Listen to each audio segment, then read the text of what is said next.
cada año los presentamos delante de Dios. Como congregación lo hacemos y Dios nos da una palabra y nos guía durante 365 días. Siempre nos está guiando. Y la primera celebración del año siempre le hemos pedido que nos guíe hacia dónde vamos. Porque recordemos que si nosotros no tenemos un norte, una dirección que seguir, cualquier camino nos lleva. Y si no tenemos a dónde ir, pues no vamos a avanzar. Y seguramente muchas veces creemos que vamos por el camino que debemos ir y resulta que no. Por eso cada año le pedimos a Dios que nos dé una dirección y que nos diga este año qué va a ser.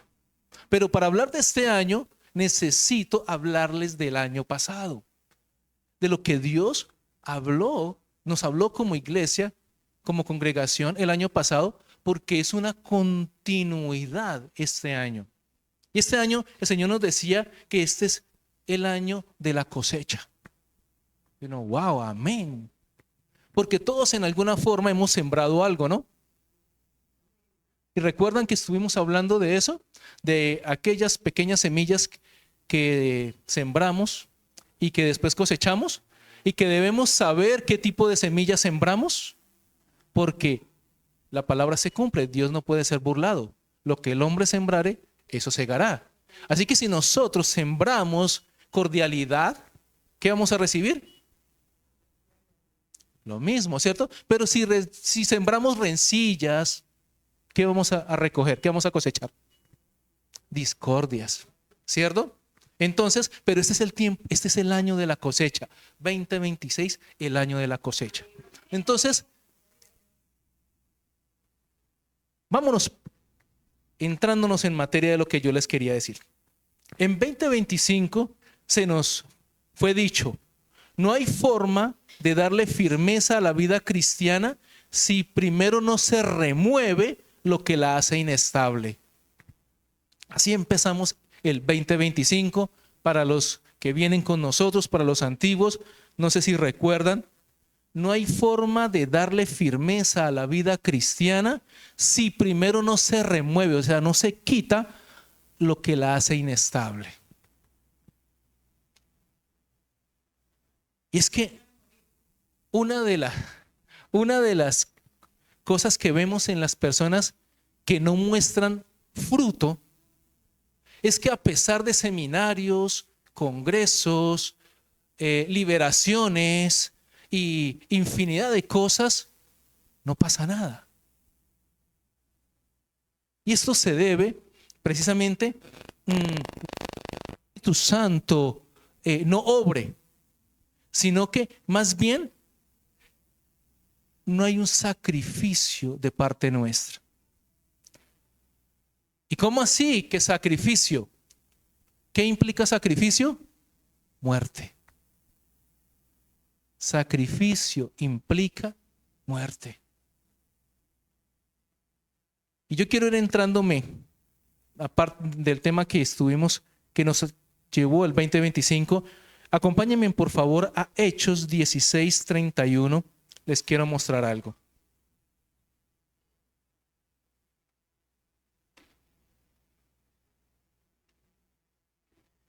Espérenme, yo llego a Hechos 16:31.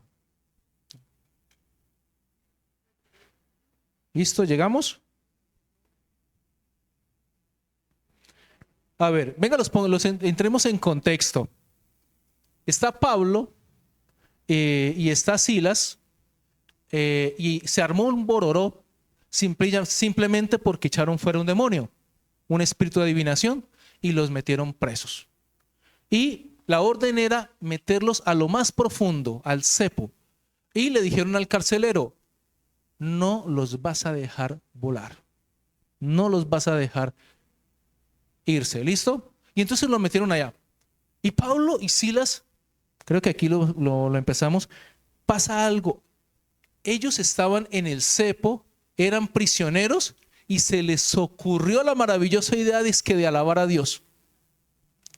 orar y alabar a Dios, y dice que todos los presos, los que estaban ahí con ellos, los escuchaba. ¿A quién se le ocurre en medio de una situación tan complicada dizque adorar a Dios? Loco, ¿cierto? Esos son los locos que Dios quiere. ¿Y cuántos de nosotros hacemos eso? ¿Cuántos de nosotros en medio del problema simplemente adoramos? Mucho que aprender de Pablo y de Silas, ¿cierto? Entonces, ya que los entramos allí en el contexto, dice el verso 31. Bueno, antes dice que empezaron a cantar, a alabar a Dios y oraban, y que pasó algo increíble. Las puertas se abrieron. Y entonces el carcelero, al darse cuenta de eso y que los presos se escaparon, me van a matar. Para que no me maten, lo voy a hacer yo primero. Y entonces él tomó la espada y se intentó matar. Y entonces ahí es donde en el verso 28 Pablo le grita y le dice: detente, no te mates, estamos todos aquí. ¿Estás con Reina Valera? Ve, yo estoy con Nueva Traducción Viviente. Está en verso 28. El carcelero pidió la luz y corrió al calabozo, verso 29, y cayó temblando ante Pablo y Silas. Después los sacó y les preguntó: señores, ¿qué debo hacer para ser salvo? Ahí sí, verso 31. Ellos le contestaron: cree en el Señor Jesús y serás salvo, junto con todos los de tu casa. Y le presentaron la palabra del Señor tanto a él como a todos los que vivían en su casa. Aún a esa hora de la noche el carcelero los atendió, les lavó las heridas. Enseguida ellos lo bautizaron a él y a todos los de su casa. Amén. Y el carcelero los llevó adentro a su casa y les dio de comer. Tanto a él como a los de su casa se alegraron porque todos habían creído en Dios. Amén. Entonces, y ustedes me dirán: pero ¿qué tiene que ver lo que estamos hablando de sacrificio, de muerte, con el bautismo? Lo que pasa es que el bautizo representa sacrificio, representa muerte. Jesús inicia su ministerio muriendo. Dice la Escritura que Jesús no inició su ministerio de una, sino que tuvo que pasar para que las Escrituras se cumpliesen. Le dijo a Juan el Bautista, cuando Juan le dijo: es que yo no soy digno ni siquiera desatarte las sandalias, ¿y cómo te voy a bautizar? Mas Jesús en obediencia fue y se bautizó. ¿Y pero qué representa el bautismo? Representa la muerte y la resurrección.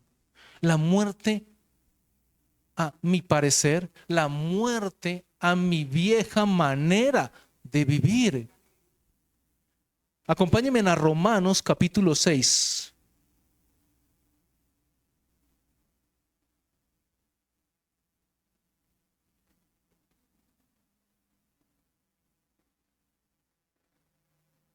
Verso 4, por favor. Dice: pues hemos muerto, ¿sí ve? Y fuimos sepultados con Cristo mediante el bautismo. Y tal como Cristo fue levantado de los muertos por el poder glorioso del Padre, ahora nosotros también podemos vivir, ¿qué? Una vida nueva. Dado que fuimos unidos a Él en su muerte, también seremos resucitados como Él. Sabemos que nuestro antiguo ser pecaminoso fue crucificado con Cristo para que el pecado perdiera su poder en nuestra vida. Ya no somos esclavos del pecado. ¿Son de qué? Del bautismo. Pero el bautismo implica morir. Amén. ¿Estamos? Entonces, si usted y yo no somos conscientes que necesitamos morir a muchas cosas, no vamos a dar fruto, porque todavía vendríamos cargando muchas cosas de nuestra vieja naturaleza. Por eso, cuando yo tomo la decisión de bautizarme, implica que espiritualmente estoy aperturándome a una nueva etapa de mi vida, donde mi vieja manera de vivir, lo que me hacía llevar a lo incorrecto y el poder que tenía el pecado sobre mi vida, ha perdido todo poder. Entonces es una nueva oportunidad que Dios me da, pero implica que yo tenga que morir. Entonces, acompáñenme por favor, yo sé que no los quiero llenar de muchos textos bíblicos, pero es necesario. Acompáñenme a Juan 12:24, porque aquí me quiero empezar a centrar.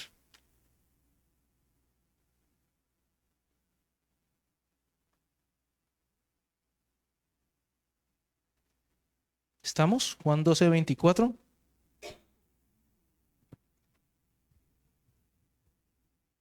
Les digo la verdad, el grano de trigo, a menos que sea sembrado en la tierra, ¿y qué? Y muera, queda solo. Sin embargo, su muerte producirá muchos granos nuevos, una abundante cosecha de nuevas vidas. Está diciendo el Jesús algo tremendo, algo importantísimo. Y es que nosotros necesitamos ir a ese momento. Pero ¿sabe qué sucede? Todos queremos ir al cielo, pero nadie quiere morir. Y eso es bien interesante. Ahora, es decir, pero entonces, ¿a qué debo morir? Usted sabe que tiene que morir. ¿Qué hay en su vida que lo frena? ¿Qué hay en su vida que usted quiere avanzar, quiere meterse de lleno en el Señor, quiere otra vez estar en ese primer amor? Usted sabe que sabe. Y podría ser que necesitamos morir al yo, a la autosuficiencia, a ese yo tengo la razón, yo soy así. Es necesario de pronto que debamos morir a la falta de perdón, a esos rencores de un pasado, aquello que de pronto alguien causó. O también es necesario que debamos morir a la necedad, a eso que usted sabe que está allí en la palabra que no debe hacer, pero termina haciéndolo. Usted termina haciendo lo que sabe que no debe hacer. O seguramente debamos morir a la obstinación. O seguramente hemos colocado ídolos, personas, pareja, hijos, y sin darnos cuenta, ya no adoramos imágenes, ahora adoramos personas. Las hemos colocado en el centro y si no están o si algo pasa, entonces inmediatamente sentimos que nos morimos. Sentimos que la vida se nos acabó. No le encontramos sentido en nuestra existencia. Y es porque hemos colocado un ídolo. Y de pronto necesitemos morir a ello. O de pronto debamos morir a la superficialidad. Por encimita. Cristianos por encimita nomás.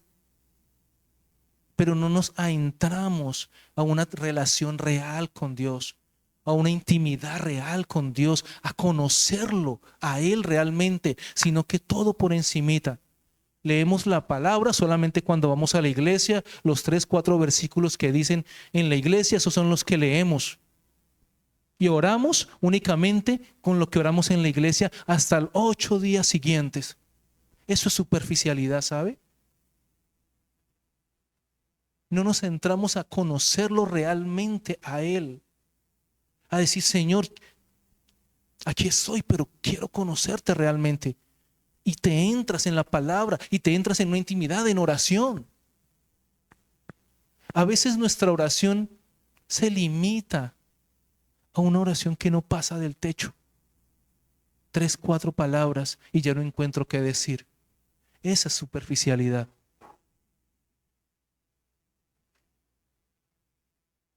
Y la pregunta entonces, ¿a qué necesitas morir?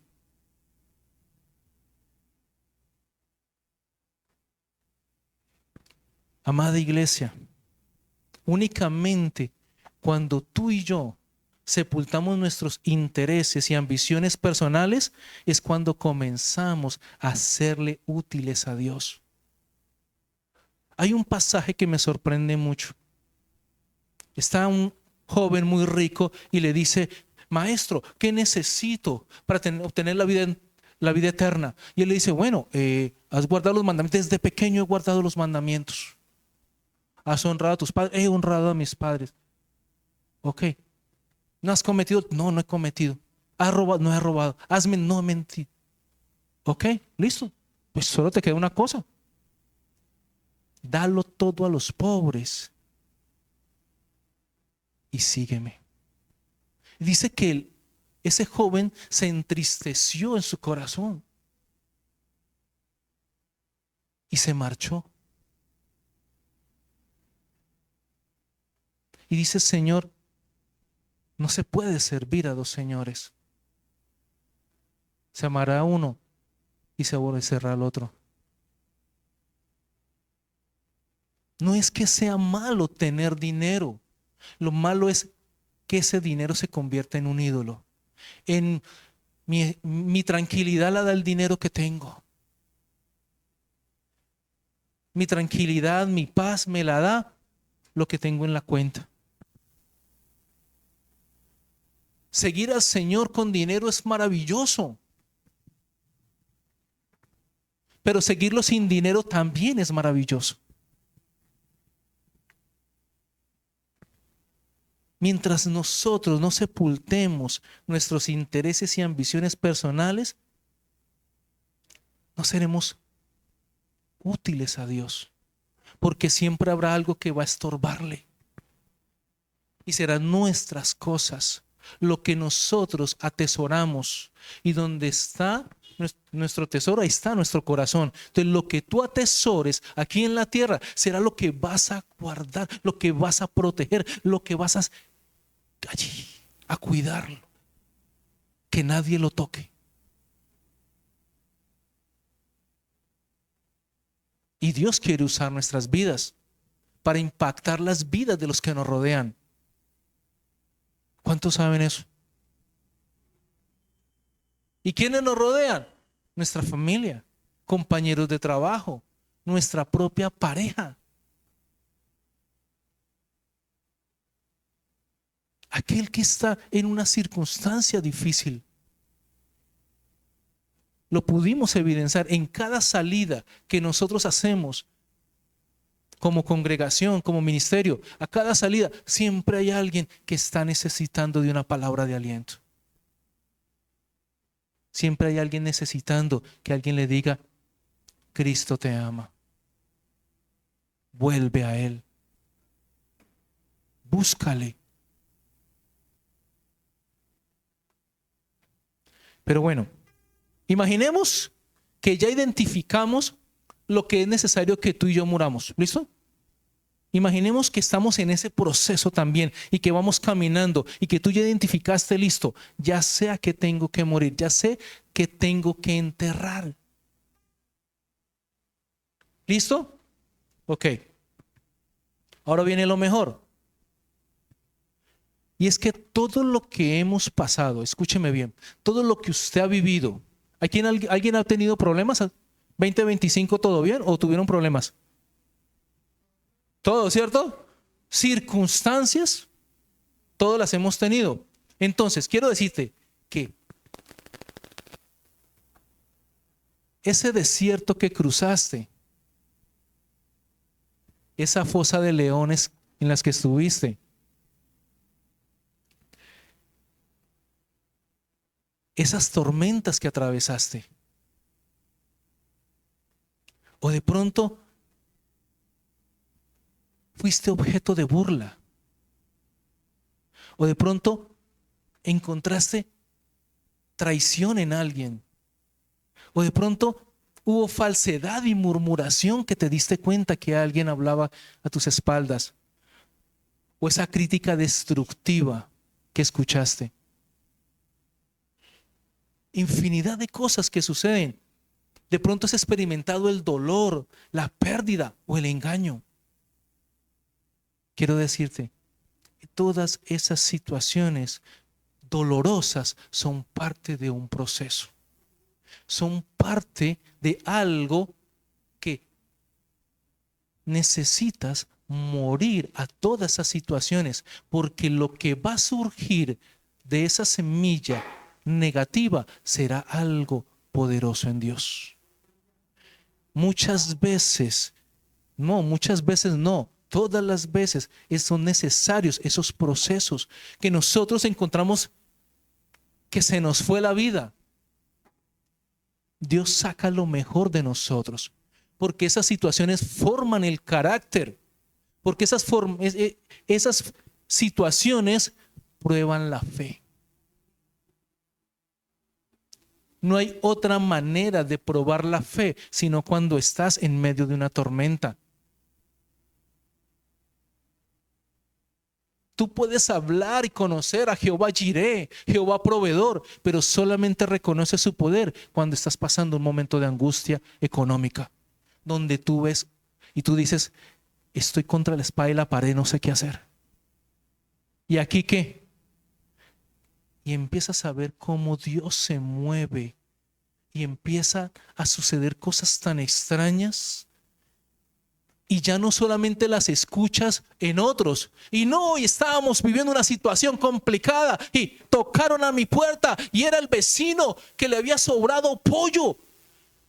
Y dijo, vecino, me sobró un pollo y para que no se dañe, ¿será que usted me lo recibe? Y tú no tenías nada que comer. Y entonces toda la gente grita, amén, wow, wow. Y pasas a convertirte en un testigo de lo que Dios hace. Cuando tú crees y cuando tú dependes del Dios vivo. Pero necesitamos pasar por esos momentos de angustia, por atravesar esos desiertos, donde toda la gente que te puede ayudar se fue. No está, no aparece nadie. Y tú vienes problemado de una situación, pero no aparece nadie. Y la persona que tú pensaste que te iba a ayudar, wow, no estuvo. ¿Cuántas veces no hemos puesto nuestra esperanza en el negocio y que se dé? Uy, sí, y señores, y en vez de eso se deshace todo. Y entonces entramos en frustración. Pero solo en esos momentos es donde decidimos confiar en Dios realmente. Solo en esos momentos es donde podemos experimentar y ver cara a cara al Dios vivo, al que ahora adorábamos y le decíamos, Abba. Al que ahora le cantamos, le decíamos, yo me rindo ante ti. Y es en esos momentos en los cuales de verdad que nos rendimos.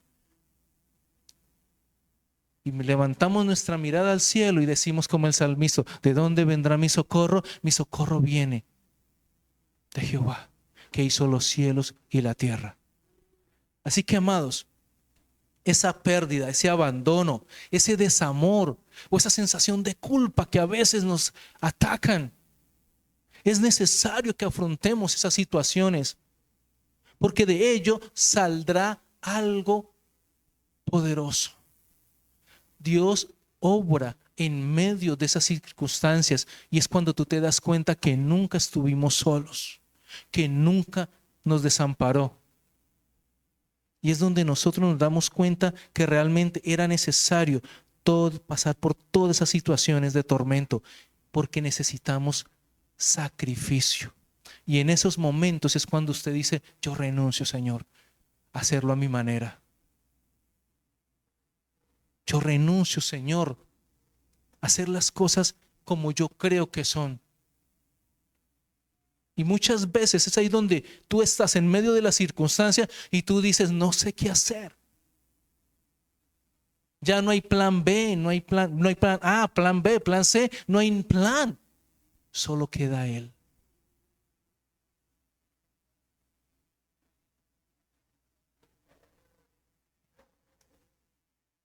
Todo esto hace parte del proceso doloroso para dar una buena cosecha y llevar mucho fruto. Pedro fue zarandeado. Y le dice Jesús a Pedro, Pedro, Satanás te ha pedido para zarandearte. Y entonces uno esperaría que Jesús dijera, pero tranquilo, yo se lo impedí. Le dije que contigo no tocara. No. La respuesta de Jesús fue, y he orado al Padre para que tu fe no decaiga. Y una vez vuelto, afirmes a tus hermanos. O sea, había propósito en ese zarandeo. ¿Cuál? Que ese mismo zarandeo que hoy intentaba destruirlo, dañarlo, fuera lo que el día de mañana llevara él a sus hermanos, a afirmarlos en la fe. Decirle, yo pasé por eso y Jesús me ayudó. Nunca estuve solo. Así que, amados, estas circunstancias dolorosas que de pronto tú dijiste, he vivido muchas cosas, el 2025 siquiera se acabó, porque es que no aguanté, porque es que era... Solo usted sabe. Y usted contaba. Esas faltan 5 para las 12 eran de que por favor se acabe esta vaina pronto.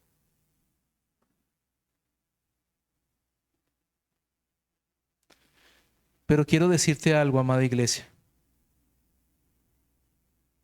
Juan 12:24, que lo tenemos allí, dice, una abundante cosecha de nuevas vidas.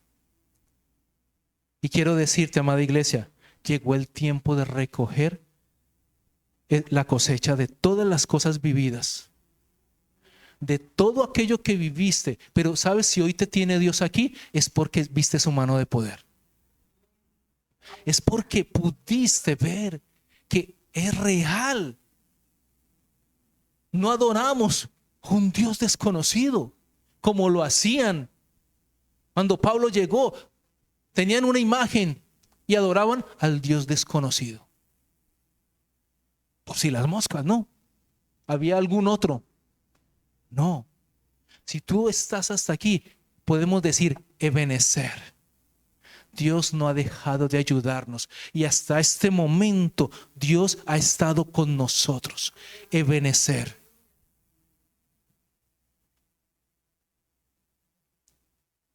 Y todas estas situaciones van a producir algo en... Ebenezer es eso.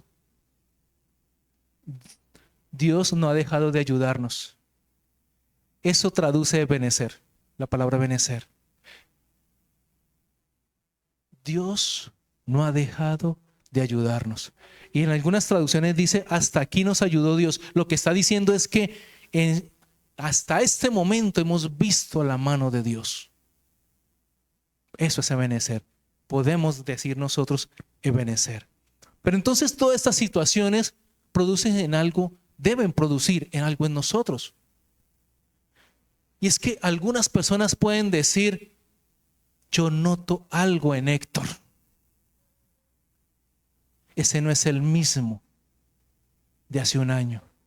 Este Héctor que yo veo ahora es diferente. ¿Sabes por qué? Porque esas situaciones que viviste y que hoy superaste y que este año vas a recoger ese fruto son las evidencias de una vida victoriosa en Cristo Jesús.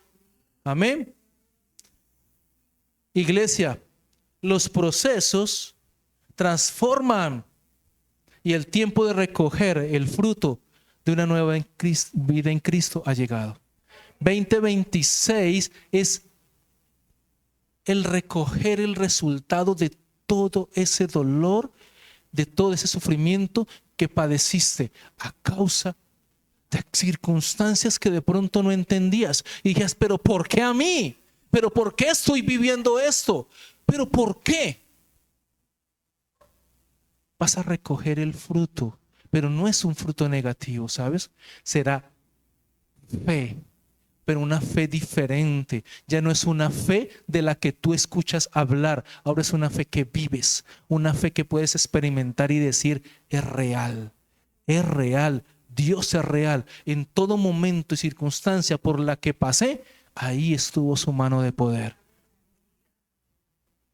Seguramente 2027 estaremos hablando. Dios nos ha llevado paso a paso. Él no tiene afán, ¿sabe? Los afanados somos nosotros. Los que queremos ver los cambios en las personas somos nosotros.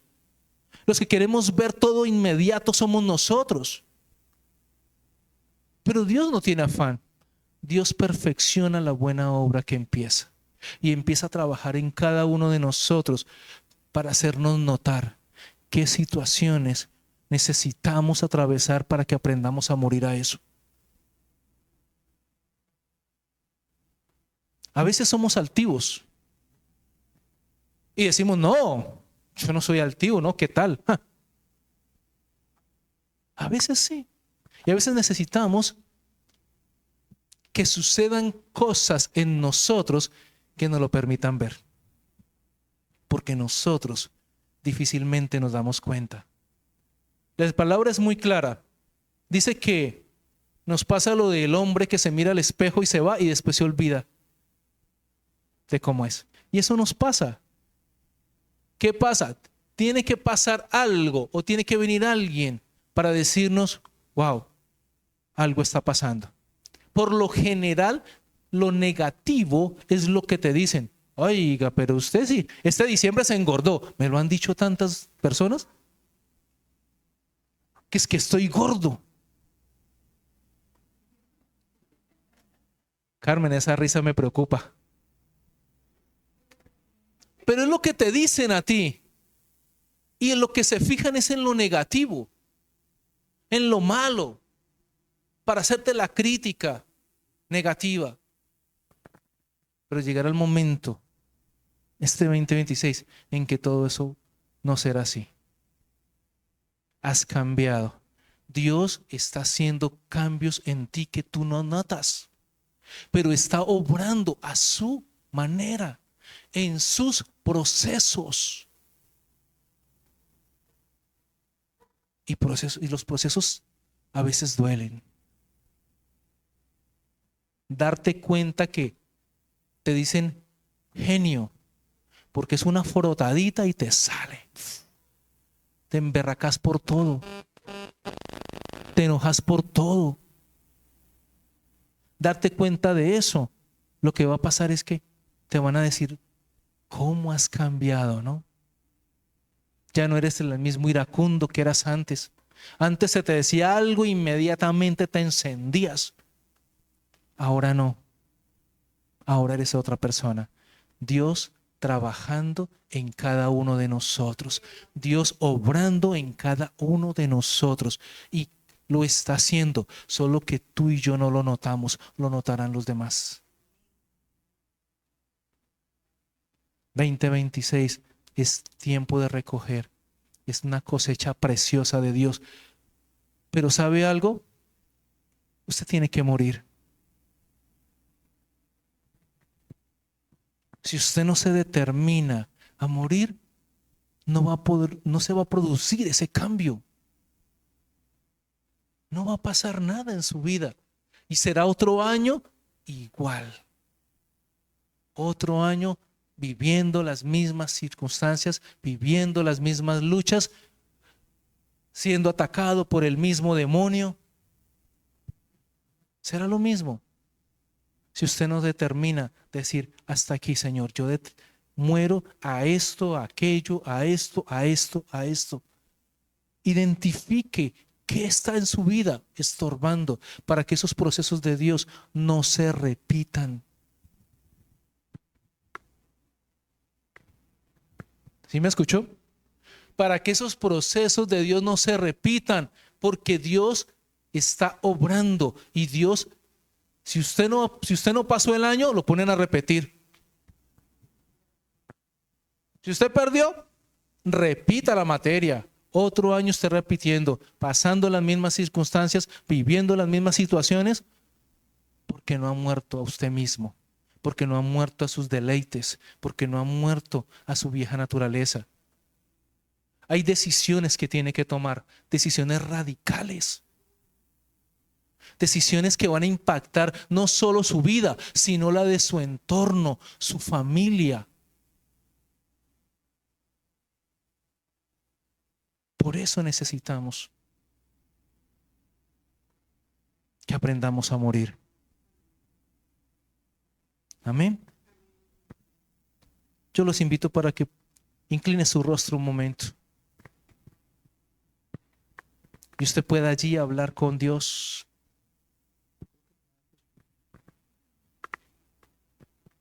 Y mientras suena